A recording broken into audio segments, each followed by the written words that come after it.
Hi, everybody, and welcome back to Chee-Tash. My name is Chris, and today we're continuing along our journey of the book, The Subtle Art of Not Giving a Fuck by Mark Manson. Today, discussing Chapter 2, Happiness is a Problem. If you guys remember last time, we talked about Chapter 1, which was titled Don't Try.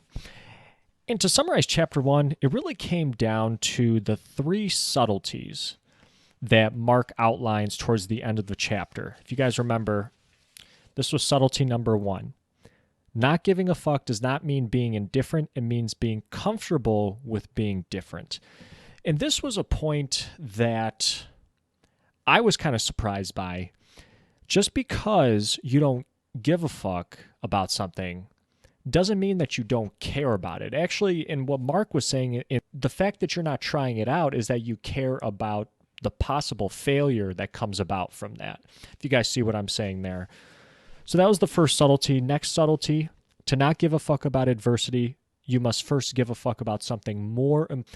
So if you truly care about something, you're going to kind of do it no matter what obstacle is in the way, because the result of having done that thing is more important, more rewarding than the frustration and the blood, sweat, and tears that you're going to go through by attempting to get to that thing. And then the last subtlety, whether you realize or not, you are always choosing what to give a fuck about. Kind of a point that I had tied back to our time when we were discussing The One Thing by Gary Keller. And I think that's what Mark is mentioning in this subtlety. You only have a certain amount of fucks to give in a day, in a week, for your whole life. And it's kind of the same thing that The One Thing is saying. You only pick one thing that by doing that one thing, you make the rest of your life easier. You only have a certain amount of energy throughout the day, so you might as well put it towards the things that matter and just not really care about the things that don't matter as much. So that was Chapter 1. Today, talking about Chapter 2, Happiness is a Problem. Oops, I'm sorry about that, guys. Let me minimize that. Happiness is a problem. So, Mark starts off this chapter with another pretty funny story about a prince. This minimizes here soon. There we go. A prince and a king. So in Nepal, there was this king. He's got a son. He promises his son this perfect life. He gives his son everything he ever needs. But his son ends up getting upset at him. And his son gets upset at him because everything just seems empty and nothing really has value because he doesn't have to work for anything. Everything is just kind of given to him. Everything's given to him, and the more he accumulates thinking that maybe, hey, that might help, well, nothing ever seems like enough. So he gets frustrated by this. So the prince escapes into the regular town. I'm kind of paraphrasing it here for you guys. Prince escapes into the regular town. He's looking at regular life and regular citizens for the first time, and he sees horror, suffering, injustice, probably. All these kind of bad things that he was shielded from back when he lived in the kingdom, in the castle, I'm assuming here. So he ran away thinking that this would help. But he finds out that it didn't really help. Life still sucks. Life still sucks. So what he ends up doing is he goes to this tree, he starts meditating, and he meditates for a long time, and he finds out that life is just a form of suffering. And, of course, this prince turns out to be then the great Buddha. I know, right? I never knew this was the origin story of the Buddha, but apparently it is. So he meditates on this and he discovers, okay, when you let go of pain and loss, things become a little bit easier, or you should let go of pain and loss instead of trying to resist it. You should welcome it, basically. You shouldn't try to avoid it. And there's a quote in this chapter, in this section of the chapter, where happiness is not a solvable equation. It's just a byproduct of you being unhappy. So it's not an end result. It's just the after effects of you struggling towards something. Next, Mark goes into this funny little story about this disappointment panda. So he was talking about how, if he was going to be a superhero, he would be a disappointment panda. If he could invent a superhero, it would be this disappointment panda. So those people about harsh truths that people don't want to hear or accept. It just goes around door to door saying, hey, you're fat, or hey, you're not good at your job, or hey, you talk too much, or hey, all these little harsh truths that people don't want to hear or accept. I don't know. I just kind of made those up. And what Mark continues on in this story is that suffering is biologically useful. So in the first chapter, we talked about the feedback loop from hell, where you get angry, and then you get angry because you're getting angry, and then that makes you more angrier, and it's just endless feedback loop. Well, in the same light, but more positive, suffering is kind of like a biological feedback mechanism. And he's quick to point out that this is not a bug, but it's a feature. It's kind of telling you what you should be doing, because it's going to spur action. If something really sucks or if something's bothering you, well, there's like an issue, right? And it's kind of pointing you in the direction to solve that issue. And like it says here, physical pain tells us what we can't do, where we can't move, what we can't. Also, you realize that something is out of equilibrium, so that then you try to get back into equilibrium. I don't know why I pronounced that right. Equilibrium. There we go. Equilibrium. So the tendency here, and this is kind of where I paused earlier, because I was kind of thinking, okay, so physical pain tells us what we can or can't do, move or touch, etc. Okay, there's a benefit to that, in that when you physically hurt yourself, you get an injury, you probably do want to rest it for a little bit, but you don't want to just fully immobilize yourself for time in memoriam. At some point, you're going to want to move it, strengthen, and get back range of motion in that injured area, if you injure your arm.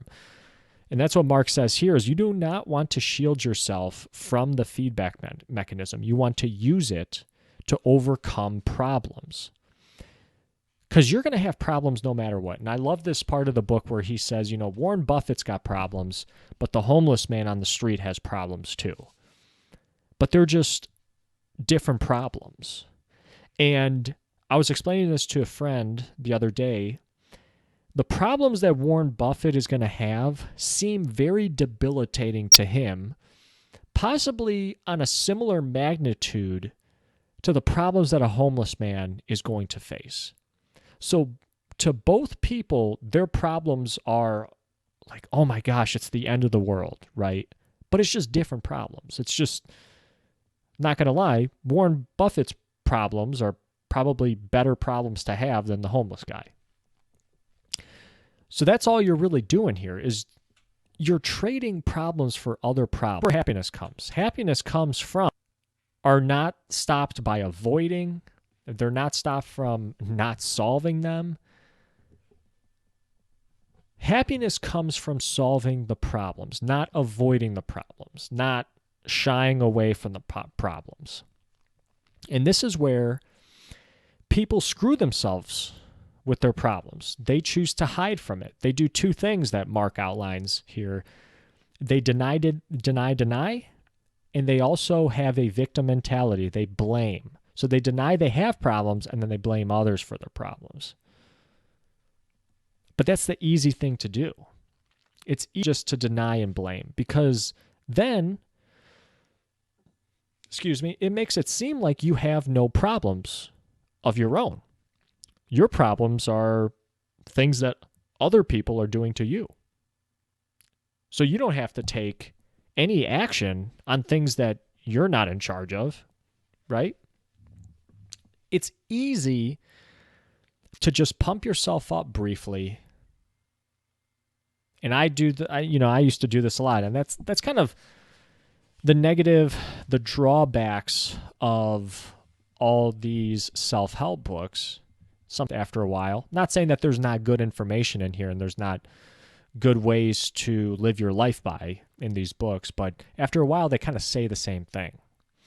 And after a while, it could be a problem when you use self-help to just briefly pump yourself up with positivity, but you ignore the underlying issues and you never really think to treat those underlying issues. Because the more you ignore them, the more painful it's going to become in the long run. So you might as well just face any obstacles, face any negatives just up front. And it is important to listen to your emotions because that is kind of a feedback mechanism. Like, hey, why am I sad right now? Hey, why am I hurting right now? It's good to listen to that, but you don't want to get caught up in it because here's what happens. I think it was, emotions are not the entire equation. Because when something feels bad, it might not actually be bad. Your emotions can kind of trick you sometimes. Because you use previous past experiences to kind of dictate how you feel in a certain situation. I'll give you a prime example. I was training just recently, and I just felt so bad and tired that I almost didn't go, but I still went. Now, was it the smartest thing to do? Sometimes, yes. If I wake up in the morning and I do feel like shit, I am not going to go to the gym. I am going to rest. But I think this particular morning was a feedback loop, maybe a fixed action pattern, or what was that term from Influence FAPs, fixed action pattern? I think that's what it was called, fixed autonomic patterns. Of you get the tiniest bit of negative feedback from your body, like, oh, I'm a little tired, I'm a little sore. So you mistake that for the times where, yes, you should be resting, where, oh my gosh, I'm injured. Oh my gosh, I only got 3 hours of sleep. And you equate the two, and then you say, okay, I'm not going to go to the gym. But emotions are fleeting, and emotions are not the entire equation.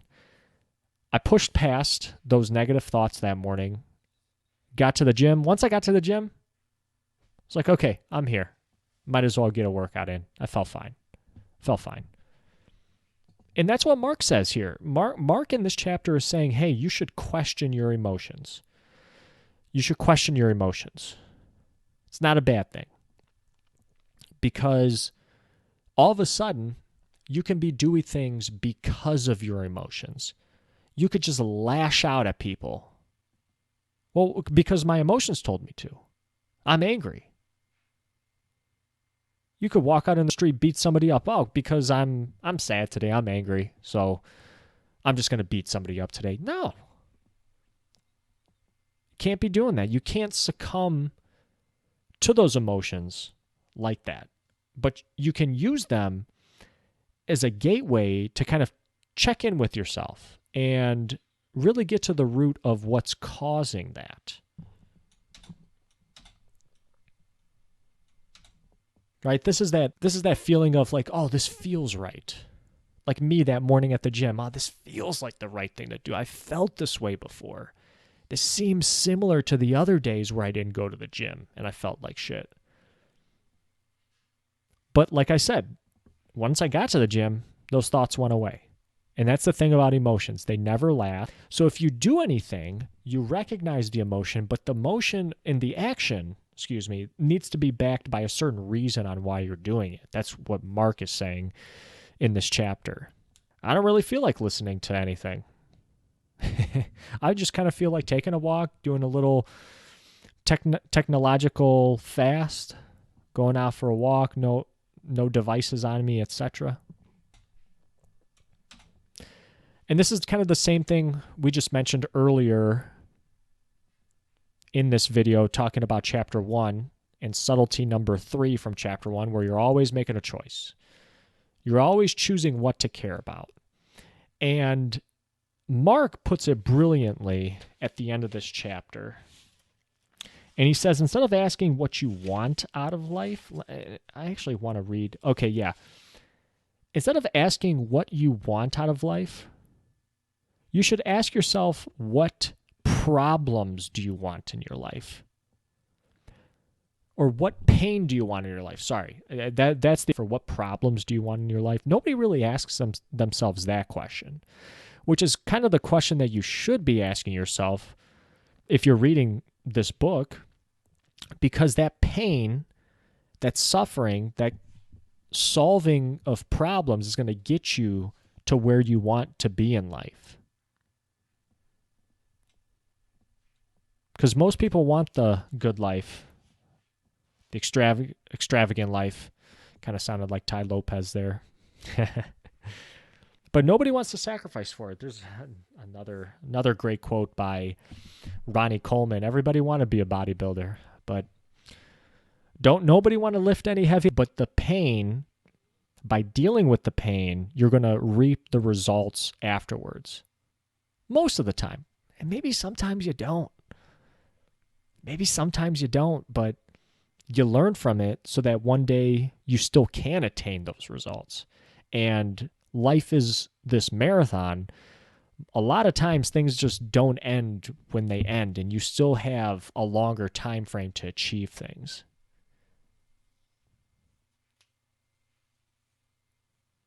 And that's what most of the time I think people get caught up with, wanting the result, but they don't want the process. So, do you really want the thing that you want if you don't want the process there? Not. And that's going to do it for today, guys. Thank you so much for listening. Sorry if there was some glitches in the video. I was looking, and the video might hang up at points, so I do apologize about that. Might have to figure out a different way to record this, or my computer's just getting old. One of those two things. But thank you guys so much. We'll be back next time with Chapter 3 from Mark Manson's book, The Subtle Art of Not Giving a Fuck. Chapter 3 is You Are Not Special. Oh boy, do some people need to hear this today. But thank you guys so much. Over on the Chee-Tash podcast, I've got a couple of great interviews coming up soon. The full interview with Martin Shoemaker is going to drop. He's a software developer, author, very cool guy, knows a lot about space science, all that good stuff. And then next we have Russell DeRay. We interviewed again. He wrote another book about the airline industry. We've got Tom Carr about famous murders in the state of Michigan. And then we have, I'll just give you those three, but then we've got a couple others coming up that I think people would enjoy and get a lot out of. But thank you very much for listening, everybody. My name is Chris. This has been Chee-Tash. Take care.